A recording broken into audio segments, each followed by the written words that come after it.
The Bubble Car. The Bubble Car at one time belonged to David Ness of Chiltern Street in Aylesbury, who had been given it by his brother.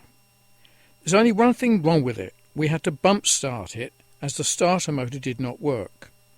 That meant we had to push it and then put it in gear and jump in it once the engine had started. In this vehicle we had many adventures because we were liberated from the two-wheeled scooter and could cram 4 people in this vehicle if you wanted. Neither of us had passed our driving test to drive a normal car, but I had passed my test to drive a motorbike, and my licence allowed me to drive this 3-wheeler bubble car. Dr. Clark's case. Whilst Michael was in Borstal, he had made for me a wooden case like a briefcase. It was polished wood, and it had written on the side, Dr. Clark. This was for a bit of fun. However, I carried in this case a bottle of chloroform, whisky and a fake gun. It was in fact a starter pistol that fired blanks and looked real. We used the case to frighten people, as they soon learned what was inside the case.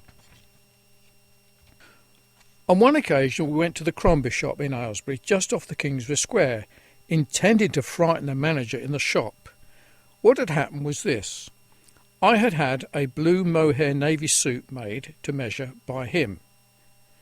However, the jacket didn't fit properly, and even after many alterations it didn't fit properly. This was whilst my brother was in Borstal, so, on Michael's release, and him hearing about this suit, we decided to go and get our own back and frighten the manager to pieces. He was about 21 years old, and we were just a bit younger. So we went into the shop and put the Dr. Clark's case on the counter and proceeded to get the chloroform out of the case, intending to put the manager to sleep. We had no intentions but simply to frighten him. When he realised what was about to take place, he was terrified, and I had to stop Michael from knocking him out with the chloroform. Adventures in the Bubble Car. We were able to carry blankets and spare clothing, etc. in the car, all in the dry. We carried all that we needed for a night out. In this case, it was ideal for catching girls. The front opened up, and it could be driven with the front door open. There's a picture of the car. All we did was to drive up to the bird we wanted to catch and stop in front of her, open up the front door and drive forward. She had no option but to fall in, and we could drive off with her in the car. It was questioned, was any girl safe with us around? We called it having a crack. This is what we called having a laugh, and our infamy began to grow in Aylesbury among those whom we considered the lads. On one occasion Michael and I discovered a store of beer and bottled drink hidden in Aylesbury's Crown pub. We had helped ourselves to this drink, and took it upon ourselves to lay claim to it. However, one lad, Brian Sale, saw our drink and went and told the other lads that were outside the pub. At this I saw red and had to deal with the situation because all the other lads went and helped themselves to our store of beer. I felt quite right to hit this Brian Sale, so that's what I did. In front of all his mates I knocked him to the ground. Off to Margate Bank Holiday. On one occasion we set off to Margate on one bank holiday. It was a custom amongst our generation of mods. We all seemed to migrate either to Yarmouth, Margate, Brighton. This was the Whitsun bank holiday. In 1966, mods and rocker riots were common.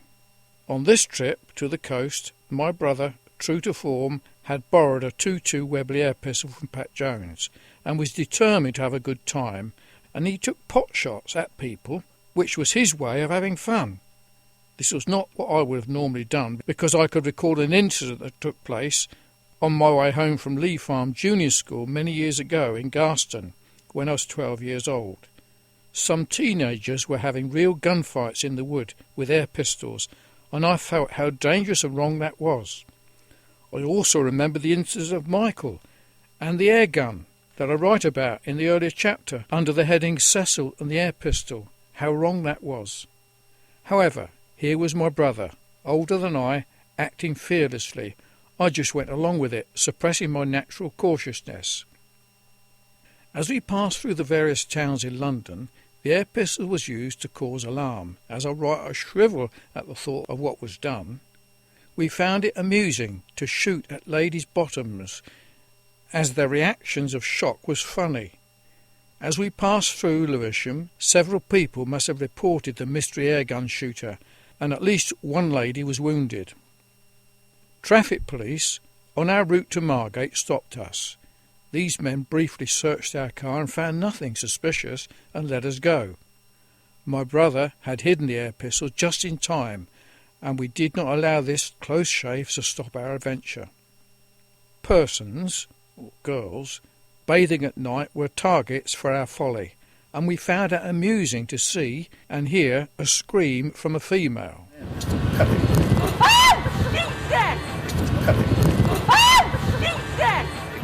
It was not intended to wound or hurt them or harm, but that reality was inevitable. During this weekend, we went on to Ramsgate, and again, moved with the spirit of naughtiness, decided to steal a tray of peaches from a fruit and vegetable shop. The bubble car was used as a getaway car. The shop was halfway down the hill, with houses on either side of the road. It was decided I should take the peaches and my brother to drive the getaway car. I lifted the tray of peaches, jumped in the car as it rolled down the hill, making a chug chug chug noise, attracting attention. This was our idea of a blag. Naturally, we were spotted and reports were made to the police, but we didn't care. Our foolishness was brought to an end when the same traffic police that had stopped us in London on the way home picked us up. I could tell from their faces, like a smirk smile, that they had it in for us.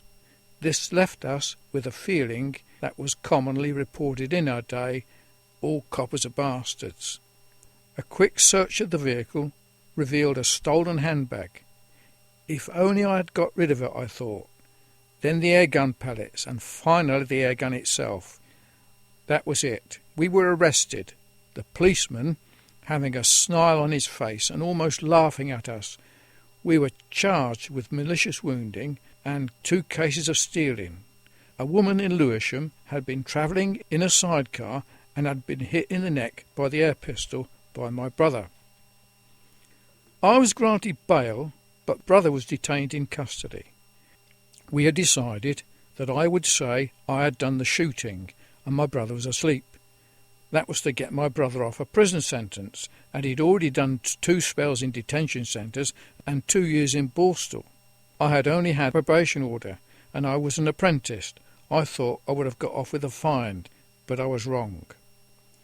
Our mum managed to obtain bail for my brother, and we appeared in Kent Quarter Sessions several months later.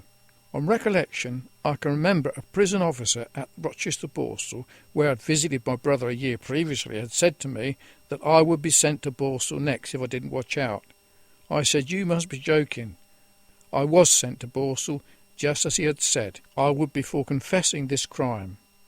We were charged with malicious wounding. On reflection, I think my brother was not a good brother to me. He should not have left me to do it. That is, let me take the rap. During the time that we were waiting the court appearance, we went one night to Bedford in the bubble car. On the way home, the bubble car caught light and blew up as the petrol tank was above the engine. We managed to walk to Woburn Green and decided we would have to sleep the night there. After rooting through some garages, we found an old mattress and some blankets, and there was a newly piled mound of grass on the village green. That's where we made our bed, and it was very comfortable. We put up our umbrella that we had rescued from the bubble car and slept soundly until the morning. The police, who wanted to know what we were doing, as if they couldn't see, woke us up. When we explained the bubble car had blown up, they said yes, they'd seen it down the road, so they let us go without any further questions.